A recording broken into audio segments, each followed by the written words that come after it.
Oh, hi again. Just for a bit of fun, I thought I'd have a look at Ben Emlyn-Jones's channel. He's put a new video up. It's about 4 hours long, and it's about Skeptics 2018.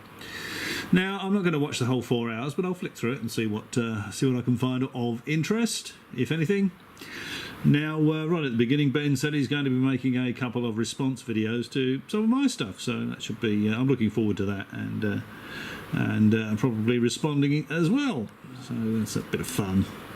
Now, here's what Ben has to say about Skeptics. But yeah, it's really a really good thing to get involved. And like I said, I do recommend experiencing this, whatever your beliefs. Now, I'm going to go through some of the reasons why I think the skeptic's description of themselves is false. I believe that the skeptic movement has a number of endemic fallacies, and I'm going to explore a few of them. These are some of them. These are some of the most common, what you're about to hear. Now, to begin with, this is the first falsehood and fallacy I believe that skeptics have. It's called raising the bar. Yeah, well, I'm not a member of a skeptic society. I don't know many skeptics. I'm just a bit sceptical myself, obviously. So in my case, demand evidence from your opponent for everything he says. Well, I think that, you know, if you're telling an interesting story, it would be good if you had some evidence to back it up. I've never seen anything that I would consider good evidence for people being abducted, UFOs landing, anything like that. Demand evidence from your opponent for everything he says. When he delivers, demand more. No, I wouldn't do that. I mean, if I asked, if someone told me an incredible story and I said, have you got anything to prove that is actually a true story, and they showed me some evidence, I'd be happy with that. I'd be satisfied. I wouldn't. When he delivers, demand more. No, what would be the point of that? And when he delivers more, demand even more. Completely pointless. I think this is rubbish.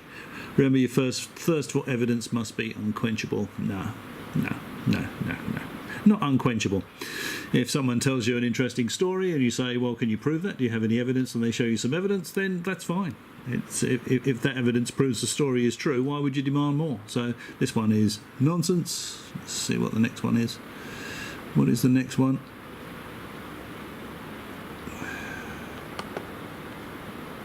Oh, raising is spelt wrong there. Sock 'em with Occam. Okay, let's see what he says about this one. This should be good. What it means is that if you want to solve a problem, always go for the most likely explanation first. Consider that first.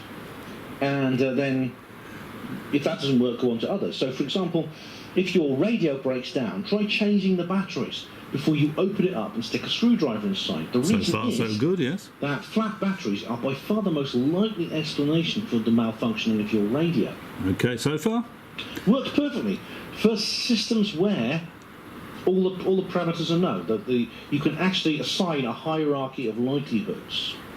Well, no, you can assign a hierarchy of likelihoods to anything. I mean, if you consider Roswell, for example, you can apply Occam's razor to Roswell very easily.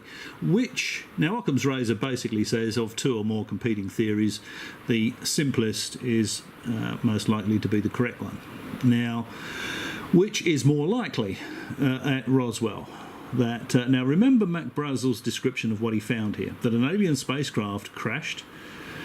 And it just happened to be made of exactly the same components that they put in a mogul balloon string or similar, bits of balsa wood, tin foil, rubber strips, and these balloons are launched from just up the road, so from the Roswell debris field. So, which is more likely?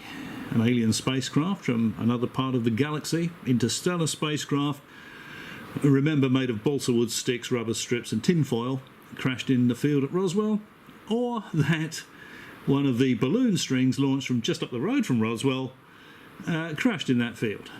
And remember, Brazel described precisely the components from a mogul or similar balloon string. So very obviously, it's It's not an alien spacecraft, is it? So you can apply Occam's razor to Roswell very easily, and it very easily demonstrates that there's nothing ET related to Roswell. Okay, that's number 2 dealt with. What else has he got here?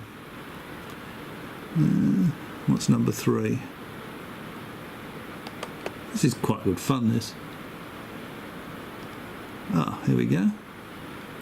Extraordinary claims. Points, and another thing have 10 extraordinary points. How do you measure? And do you see what's wrong with that? You obviously don't understand it, Ben, I would say. But to say something is extraordinary, what does that word mean? It's an argument to the claim being put forward by the paranormal belief. If you're feeling mischievous, right, if someone hits you with this one, you can turn to them and go, well, that's... And act like you're hearing something really original. And then you can say back to them, I tell you what, and act really smug like you're saying something really, really, really clever. I'll tell you something else. It's good to be open-minded, but not so open-minded that your brain falls out. Pathetic, yes, obviously. Now, 3, extraordinary claims. And Ben has extraordinary claims require extraordinary explanations. This is actually an incorrect quote. He's got it in quote marks. Extraordinary claims require extraordinary evidence is the actual quote, not extraordinary explanations. You could make an extraordinary claim and then provide an extraordinary explanation. You know, doesn't prove it, does it? If you make an extraordinary claim and you have some evidence and you have some extraordinary evidence to back up that claim, then that makes that claim real. Big difference between twaddle and truth. Skeptics love old jokes. They absolutely adore. Well, I'm a skeptic. I don't like old jokes. Repeating the same witticisms over and over again. I mean, Neil deGrasse Tyson said that at a conference last day. He's still got a laugh off it. Goodness me. Now, what's wrong with this? And there's something fundamentally wrong with this idea of extraordinary claims require extraordinary explanations. Now, well, if you got the quote right, Ben, there wouldn't be anything fundamentally wrong with it, would there? The explanation for any claim should be appropriate to that claim. So, if you make a claim, and you should expect to have evidence to back it up. You should have the Exactly. Make a claim, you should have the evidence to back it up. Well, he's right about that. Explanation for that claim. But to say something is extraordinary, what does that word mean, extraordinary? It is not a quantitative statement. It's a... Well, yeah, it is. I mean, I could enter a room and say that I entered the room through the door. It was open. That's not an extraordinary claim. That's a perfectly ordinary claim. Everyone will accept that. If I said that I entered the room by walking through a door that was closed, or walking through the wall, that's an extraordinary claim. That would require evidence and proof, obviously, that I wouldn't be able to supply because I wouldn't be able to enter the room that way. So Ben doesn't really understand even the concept of the word extraordinary claim. So he's on a pretty sticky wicket here. Qualitative statement. It's almost like an emotional reaction. Extraordinary. Let's see. I mean, what do they mean by that? I mean, does one thing have 5 extraordinary points and another thing have 10 extraordinary points? Well, if you can't claim, if you can't tell the difference between an ordinary claim and an extraordinary claim, Ben, you're in the wrong business, mate. You really are. Okay, now I think that's enough of that twaddle. Let's go on to the next one. What does he say? What's the next one? What's 4? I mean by extraordinary is something that skeptics don't believe in. Good points. Another thing have 10 extraordinary. Most people on our side of the debate. Where the hell's 4 gone? gone? Say something is points. Another thing have 10 extraordinary instead of the Loch Ness monster. But we can't rule out the existence of Santa Claus either. Okay. Does that? So the Santa Claus gambit. Maybe skeptics can't rule out the existence of the Loch Ness monster, but we can't rule out the existence of Santa Claus either. Does that mean that? Well, if you can't rule out the existence of Santa Claus, Ben, again, you're in the wrong business. You know, I mean, you can't tell your backside from a hole in the ground, I would say. Just nonsense. Maybe skeptics can't rule out the existence of the Loch Ness Monster. No one's been eaten by a monster, have they? Any decent pictures of Nessie have turned out to be fakes, admitted fakes. Chances of there being some huge critter living in Loch Ness, personally, I think are quite remote.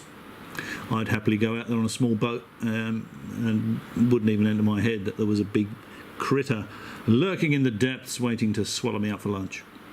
Yeah, okay, so this one is just ridiculous, nonsense, twaddle. What's the next one? Does that mean Santa Claus is therefore real? I have to think about that. But this most people on our side of the debate. Okay, the burden of evidence. Skeptics are not making the claims. The onus is on the believer to provide evidence that their claim is true, not on the skeptic for proving that it is not. Well, yeah, you can't prove something isn't, can you? Very difficult to prove that, isn't it? You can't prove it. Very difficult to prove a negative, isn't it? So the skeptics are making the claims. The onus is on the believer to provide the evidence. Well, the onus is on the person that's making the claim. So if you've got someone that's making one of these really wild claims, then the onus of proof is on them if they expect people to believe them. And I think I've used this example before. I had this clown at work that said he could do remote viewing. And I said, OK, remote view my lounge room. And this is an open challenge, by the way, to any remote viewers out there. No one's going to be able to do it, I'll tell you now, because remote viewing is garbage. I said, OK, remote view my lounge. I have an unusual item in my lounge. Tell me what the unusual item is and whereabouts in the lounge it is situated. And he said, I choose not to demonstrate my remote viewing ability. And I said, well, there you go. It's bullshit, isn't it? So, yes, that's right. If you make a claim that, you can do remote viewing, demonstrate it. Let's see a demonstration. So it's not up to me to prove that you can't do it. I know you can't do it. You want me to believe you can do it, you prove it to me. This is just codswallop again. It's just drivel. Okay, what's the next piece of hilarity? How many of these are there? 10. Anyone comes to you and says something like, "Well, I just saw Nessie. You can't prove I didn't see Nessie, so therefore I'm right and you're wrong." Right? If anyone actually says that to you, then they're not a very good witness and not a very good researcher. So this is actually correct. It's just... No, it isn't. Absolute rubbish. Casting doubt. Here we go. 9/11 truthers got it wrong about Payne Stewart's jet because they forgot to take into account that it crossed... different time zone. No, let's not bother with that one. There is no conspiracy with regard 9/11. The whole planet saw it unfolding live on TV. I was one of them. I know exactly what happened. Some guys hijacked some planes. They flew them into the buildings. That's it. There is nothing more to 9/11 than that. So we can skip over that one. That's just bloody ridiculous. Twaddle. What have we got here? The sneer. This is what's known as an ad hominem or poisoning the well. They're essentially saying here, I, as a skeptic, do not wish to address your claims in terms of their evidence. I don't... No, rubbish. If someone said to me they'd been visited by extraterrestrial aliens or they'd been on a spacecraft and they could prove it to me, I might say, well, do you have any evidence of that? Did you pick up an ashtray while you were on board? Take any pictures that aren't fuzzy? Someone's fuzzy living room with an inflatable alien propped up on a coffee table like they usually are. I would happily accept that. I mean, anyone who believes we've been visited by extraterrestrial aliens must be a lunatic, a fool, or a con man. Well, it has to be said, most of the people in this UFO alien business are con men. They're all in it for money. It's 99.99% absolute rubbish what you see on the internet about people that have been abducted by aliens and have visited, been on alien spacecraft. If you believe this, you must be a maniac, a simpleton, or a fraud. Yeah, most of them are. Most of the conspiracy theorists are simpletons, to be perfectly honest. They have no understanding of any of this stuff. They just go to a presentation, swallow hook, line and sinker any old twaddle simply because they're interested in it and they want it to be true. I think Ben has said it's wishful thinking on the part of skeptics that it's untrue, and I think it's wishful thinking on the part of Ben that it is. Again, there's no evidence for any of this stuff. Show us some evidence, you know. It's, yeah.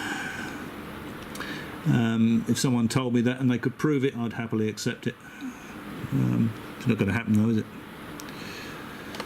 Wish to provide a counterclaim to your claim or to debunk your claim, probably because I can't, within the 9/11 truth movement, and it's not. Oh, forget 9/11. It's not a conspiracy. 5 weeks in a row, you can win 5 weeks. The coincidence theory. Okay, let's see what he's got to say about The only thing that can stop you is you not buying a ticket. And I said, if I did win 5 weeks in a row, would you accept that as a coincidence? And he said, no, of course not. I said, good, right. Where's the cut-off point? And he said, what? He looked at me. Where? I said, where? Don't quite understand what this is doing in here. Not interested in coincidences. Coincidence is a coincidence, you know.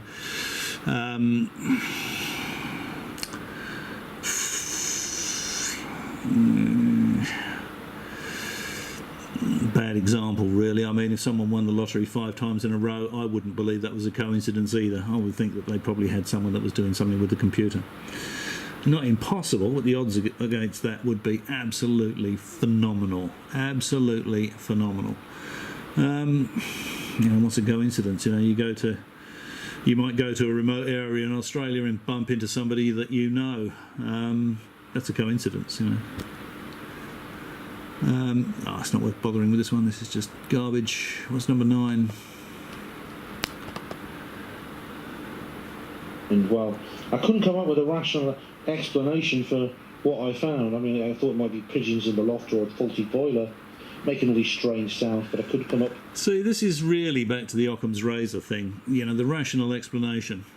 If you see anything like this, and you see these unusual, or someone tells you an unusual story, you sort of analyse it, and you would think, okay, well, let's assume that the most likely explanation for it is just a boring terrestrial explanation, because that's most likely the case. And can you explain it in those terms? And if you can't, then okay, look outside of that particular area. But what's he actually saying about this? So, well, I'm afraid I had to go with the irrationals. Sorry about that, but I'm being irrational. By carrying out a scientific investigation that has found no reason for anything other than ghosts, I'm being irrational. Oh, dearie me. To see how low... yeah, I wouldn't say that a ghost was a rational explanation. Show me a ghost, Ben. I've never seen a ghost. I don't know anybody that has seen a ghost. No such thing. Rubbish. Oh, that it is. So I hope you'll make note of all those little tricks of the trade I told you about, and next time. Well, it shows us you've got very, very little idea of what you're looking into, Ben. You've got pretty poor investigative skills, I would say. It certainly demonstrates that. All right, well, that's about as much as I can stand of this particular video for now. I might look at a bit more of it later on, but if he's going to go on about 9/11, I won't waste my time with it. Okay, maybe I'll catch you next time.